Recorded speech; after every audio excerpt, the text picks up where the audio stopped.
Welcome everyone to this brand new ice cream course with CREAMARIE. I'm excited to share with you how to make professional tasting homemade ice cream. And so with this course, we will be talking about some of the science behind ice cream, what goes into the process of it, and materials you will need, as well as actually making ice cream and experimenting with flavors so that you can have homemade artisan ice cream whenever you want. So the materials that you'll need are some containers for when your ice cream is finished. You can either use reusable containers or disposable ones. And these are really great. This is a pint size and it's fun to be able to give your ice cream to people. I've been able to do that and I love seeing and hearing their responses to my ice cream. And then these ones, I use them all the time and I reuse and reuse and reuse. So I think it's important to have both kinds. And there's different, you can get these round containers or there's also longer containers that you can use. The other things you will need are your ice cream machine. There are several different ice cream machines that you can use. I currently use a freezer bowl, which is an attachment to my KitchenAid, and it's great. I freeze it for overnight, and then the next day when I want to use it, I have one chance to make a batch of ice cream. Or if you want to make multiple batches of ice cream a day, you can get a compressor machine. And these are amazing because all you have to do is push a button and the machine will start to cool on its own, and then you can add your mix and begin to go. So let's get started. Some of the first things you need to know about ice cream is, number one, that ice cream is an emulsion. And what that is a combination of two liquids that naturally don't mix together, fat and water. We get our fat from the cream, and our water mostly comes from the milk in those mixes. So the main ingredients to ice cream is 1, ice crystals, 2, fat, 3, sugar, and 4, air, which is funny thinking that air is an ingredient, but it is. First, let's talk about ice crystals. These are formed when the water in your base mixture starts to freeze. As the mixture is churning in your machine, these ice crystals are being scraped off from the sides of the bowl and in the water in your mix to create body and solidity to the mixture. The size of the ice crystals is very important. The bigger the crystals are, so the more water you have in your mixture, the more icy your ice cream your end product will be. The smaller the ice crystals are, the better texture you will have. It will be more creamy and, more creamy, more tasty and delicious for you. The smaller the ice crystals are, the more creamy your ice cream will be. Second is fat, and it's a key component to ice cream making. The fat in your milk and in your cream gives flavor to the overall product. It helps with the smooth, creamy consistency of the ice cream, and it creates this density that helps with the stabilization of your ice cream mix. Sugar adds sweetness to the cream. It also helps with the texture and body of your finished product. Because sugar is mostly solid, It gives ice cream a firmness, and it helps it to resist your spoon and your tongue as you scoop or taste it. One of the most important parts about sugar is that it keeps the ice cream soft by lowering the freezing point of the water in the mix. That way, as your ice cream freezes, it doesn't become rock hard. If you've ever had homemade ice cream in the past, sometimes, and most likely, it has been so hard that it's not even been enjoyable. That's because there has been not enough sugar or too much water in the mix. Okay, here's the weird ingredient, air. Air contributes to the texture, consistency, and the body of your ice cream, as well as giving it volume. This process of whipping air into the ice cream is called overrun. Every professional ice cream maker has some form of overrun. The more air whip into your ice cream, the fluffier and lighter your ice cream will be. But here's a fun fact for you. The less air you whip into your ice cream, the denser it will be, and it will have a nice chewy texture. A lot of artisan brands, such as Jenny's Splendid Ice Cream or Salt and Straw, they whip less air into their mixture for that denser consistency.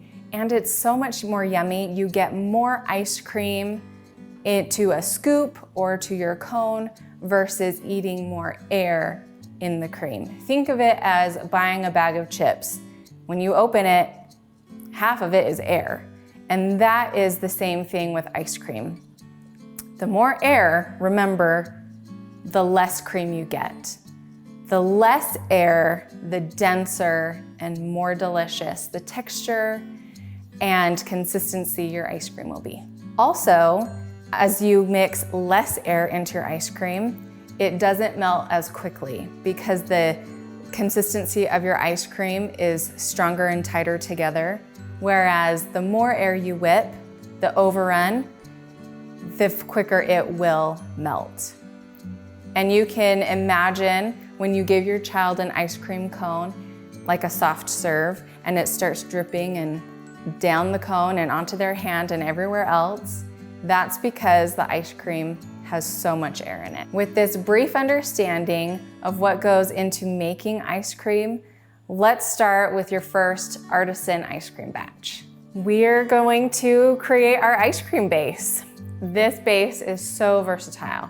All it is sugar, cream, milk, and then I have some stabilizers as well. The stabilizers is a very important component of homemade ice cream. It helps, everything that we do helps reduce the iciness of your ice cream and gives you that creaminess that professional ice cream gives. So when you go to the grocery store and you buy your carton of ice cream, it has a soft, creamy texture instead of icy.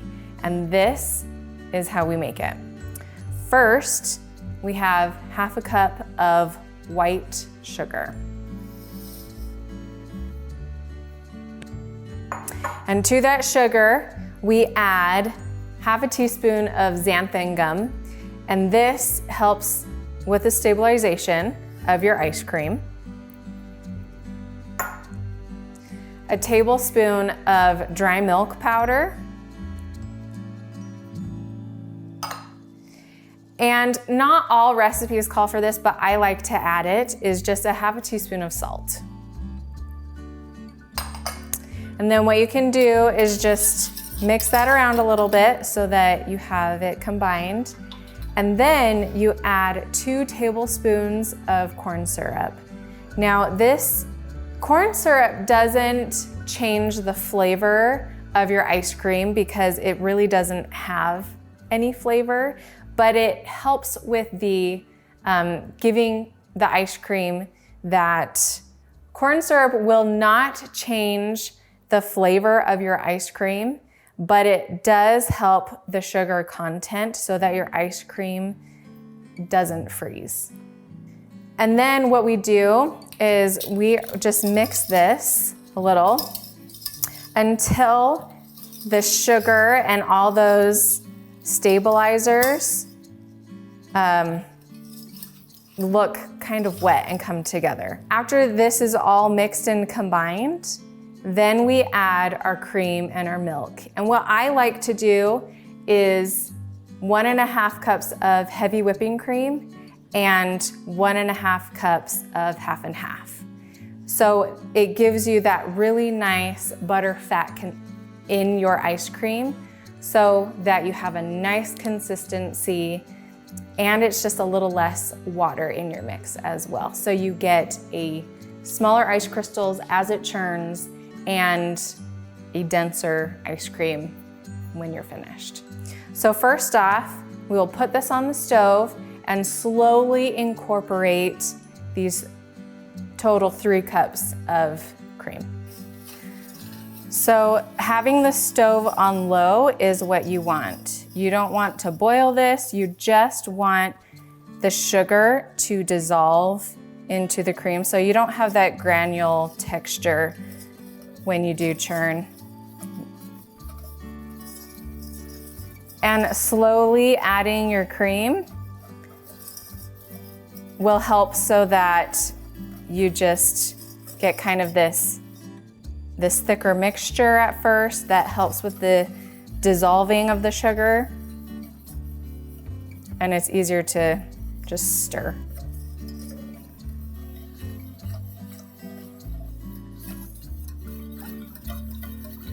Okay, so this is done. The sugar is dissolved, and we will transfer this mixture into a clear container.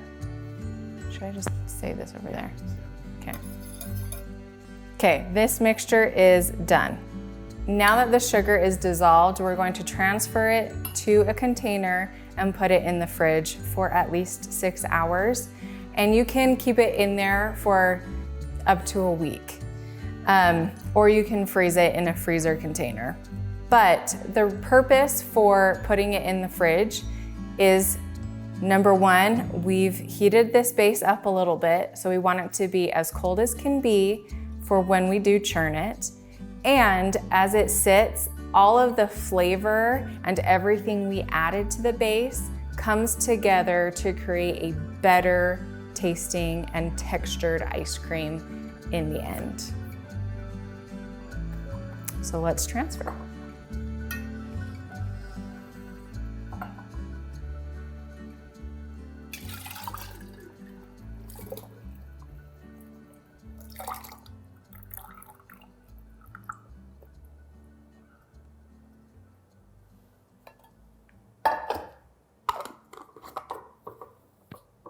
So for today's ice cream flavor, we're gonna be doing chocolate, one of many favorites.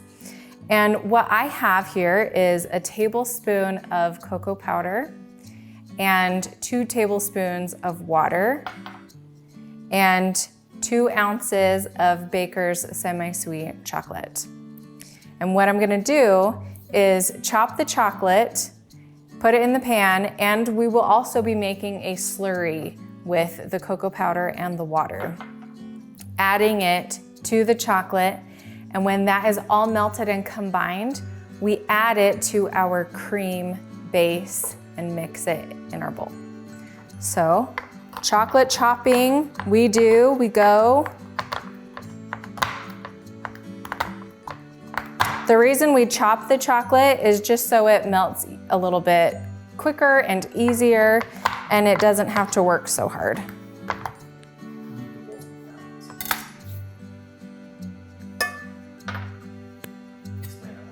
Okay. The reason we chop our chocolate is so that it melts quicker and easier, and nothing has to work super hard.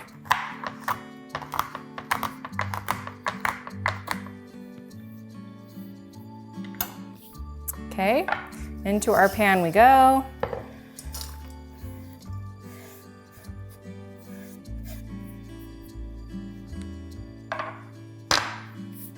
And then what I like to do with the slurry is just add the water and mix it with a fork. And at first, it's going to look just like a fluffy powder mix. But the more that you stir and incorporate it all together, the more liquidy it will become. Almost looking like mud, a little bit.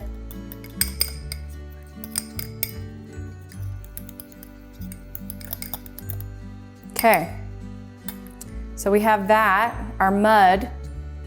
It's not our mud, it's just our chocolate slurry. And we're gonna just add it to this chocolate, and we will put that on the stove to melt and warm up. And now we're going to put this on the stove so it can melt and come together. We are just going to put this over low heat and let it melt. You do want to be careful that your chocolate does not burn. We don't want burnt chocolate ice cream. Okay, that looks pretty velvety, so we're gonna take it off the heat and transfer it to our bowl and cream. So now that this is melted and nicely combined, we're going to put it all in this bowl. I like to get as much chocolate out as I possibly can. No leftovers. Now we'll slowly and incrementally add our cream base. Do you see how thick this is as I pour it? This is why we let the mix chill in the fridge for a sufficient amount of time. It brings everything together, and the texture will just be so good when the ice cream is finished. It almost has a pudding consistency at this moment, and that's good. That's what we want. As you're slowly incorporating the chocolate into the cream, at this point, you can just finish it off. Add all the cream.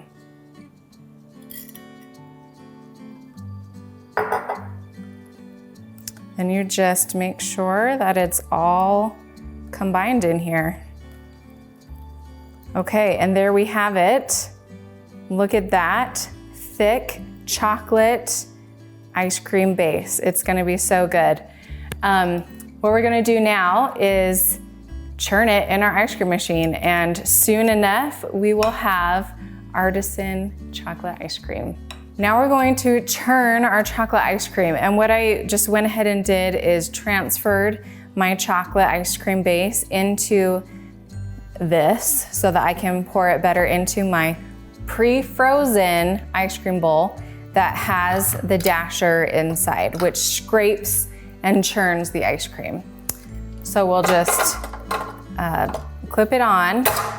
And it's important to note, before you pour your ice cream into the bowl, the machine should already be churning and going. If it doesn't, then this has happened to me in the past. Parts of the attachments break because it just turns into this big ice ball. So turn it on before you pour.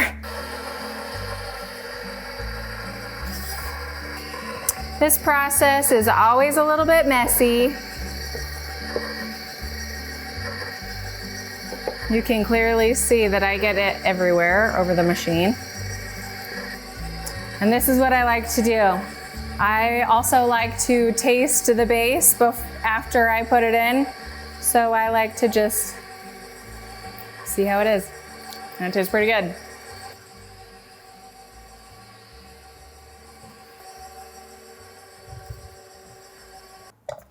Okay, our ice cream is done, and it's important to note that, look at this, it's a really great consistency. It's not super fluffy, but there's a little bit of looseness to the mixture. However, you can still see some nice texture in the ice cream. So here we are, gonna get a little bit messy, trying to get all of this cream off of the dasher. But the reason it's this consistency, we want a denser ice cream, just like those premium brands that we enjoy. So less air means denser ice cream. And as it freezes, this process will only continue, the ice cream will only continue to harden. So I'm just gonna transfer it to our container. I have to use 2 spoons, and you might need to as well to get everything off. Make sure to scrape the sides of your bowl. If you are using a freezer bowl like this, it's important not to use anything metal. Use plastic or silicone, because there is, you don't want to harm your bowl by using any kind of metals.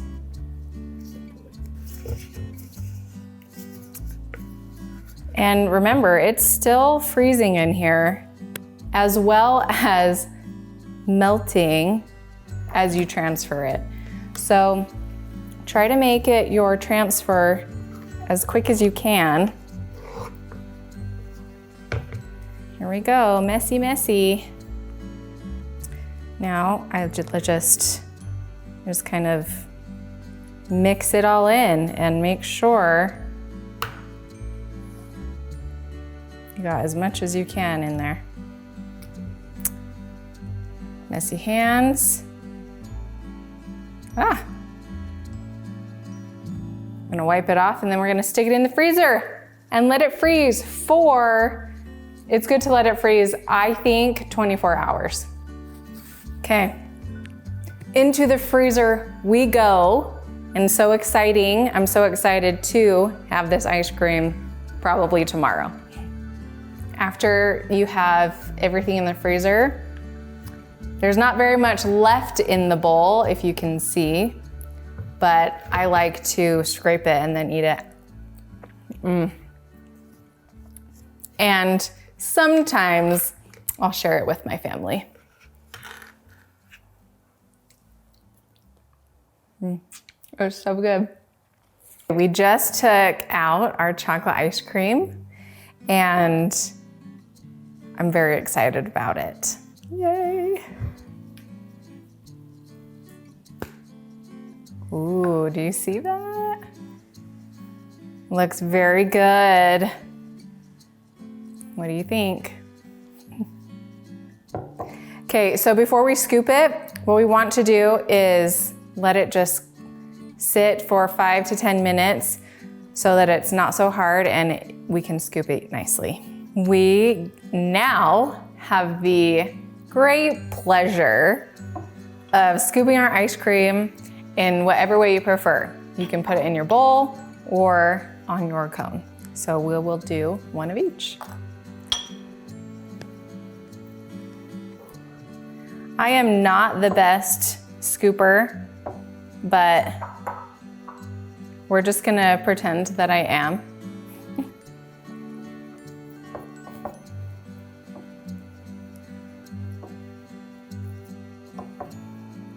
Okay, if you can see the texture of this ice cream, it just looks so good. And I'm really excited to eat it. On our little cone. Hopefully the cone doesn't break. Okay. Shall we? Oh, so good.